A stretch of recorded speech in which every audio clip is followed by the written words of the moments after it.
Doctor صاحب یہ بتائیں، آپ کی بھی خواہش ہوگی، میری، بریگیڈیئر صاحب یا جی آر بلوچ صاحب کی، اگر فلسطین ایک سیپریٹ اینٹی اور پری 67 کی لوکیشن میں واپس آتا ہے، القدس اس کا کیپٹل ہوتا ہے، ٹھیک ہے، اسلامک کنٹریز کو، ابھی تو ہم کہتے ہیں اسرائیل کے لیے ایکسیپٹیبل نہیں ہے پاسپورٹ، فلسطین جب ریاست بن جائے، ملک بن جائے پراپر، تو پاکستان بھی وہاں جائے، ہم بھی، آپ بھی الاقصیٰ میں جائیں، وہاں ٹورزم ہو، ریلیجس، پولیٹیکل، پھر اسلامک کنٹریز وہاں پہ جائیں، جو بھی چیریٹی ڈونیشنز کوآپریشن ان کے ڈیلیگیٹس، تو یہ کیا سمجھتے ہیں، فیزیبل ہے، پاسبل ہے دیکھیے جی، یا آئیڈیل لگتا ہے آپ؟ نہیں، اس کو میں نہ تو بہت آئیڈیلسٹک کہوں گا اور نہ بہت زیادہ ایزیلی جو نا فیزیبل کہوں گا.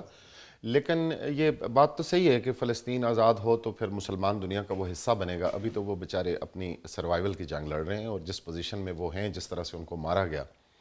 تو میں بلوچ صاحب کی بات کو تھوڑا سا ایکسٹینڈ کروں کہ پاکستان کے پاس آپشنز کیا ہیں، کیا ہم اس پوزیشن میں ہیں؟ ہاں، یہ بات درست ہے.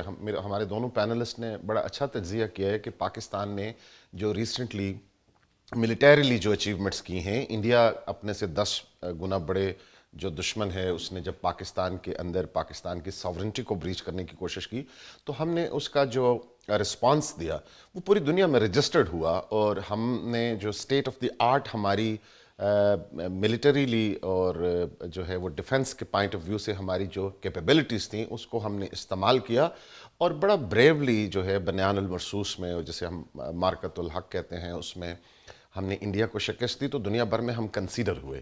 لیکن سوال پھر یہ پیدا ہوتا ہے کہ ہماری معیشت جو ہے وہ اس قابل ہے کہ ہم امریکہ کے برابر کھڑے ہو کے کہیں کہ ہم نہیں شامل ہوتے اس میں؟ ہماری معیشت اس قابل ہے، ہمارے اندر اتنی اسٹرینتھ ہے؟ تو انٹرنیشنل جو ریلیشنز ہوتے ہیں وہ پریگمیٹزم کے اوپر ہوتے ہیں، ریشنیلز کے اوپر ہوتے ہیں. تو ہمیں اس میں سے، اس جو کرائسس ہے، اس میں سے اپارچونٹی ڈھونڈنی ہے کہ ہم میکسیمم گین کیا کر سکتے ہیں، ہم میکسیمم رول کیا پلے کر سکتے ہیں. تو اس وقت بالکل بریگیڈیئر حارث صاحب کی یہ بات درست ہے کہ پاکستان اس پوزیشن میں ہے کہ یونائٹڈ، نہ صرف آپ جو ہے نا وہ انٹرنیشنل باقی دنیا کے سامنے جو ہے وہ رجسٹرڈ ہوئے ہیں آپ کی پوزیشن، بلکہ سعودی عرب کے ساتھ آپ کا ڈیفنس معاہدہ ہوا. کیوں نہیں پہلے کبھی ہوا؟ ابھی کیوں ہوا؟ اس لیے کہ پاکستان نے ابھی اپنے آپ کو اس قابل شو کیا، دنیا کے سامنے ثابت کیا. ایران کے اندر جو گلوبل ایک سامراجی، اسی اسرائیل اور امریکہ کے جھنڈے کے تحت جو حملہ ہوا، اس کے اندر آپ دیکھیے کہ پاکستان نے بڑا بیلنس اور بڑا پریگمیٹسٹ اور بڑا جو ہے نا وہ ایک جسے کہتے ہیں کہ آبجیکٹو رول پلے کیا، کہ ایون کہ ایران کی پارلیمنٹ کے اندر پاکستان کا شکریہ ادا کیا، وہاں نعرے لگائے گئے. کوئی بھی مسلمان ملک یہ رول پلے کر سکا؟ پاکستان اپنی کمزور معیشت کے باوجود اتنی اس نے اچیومنٹ کی.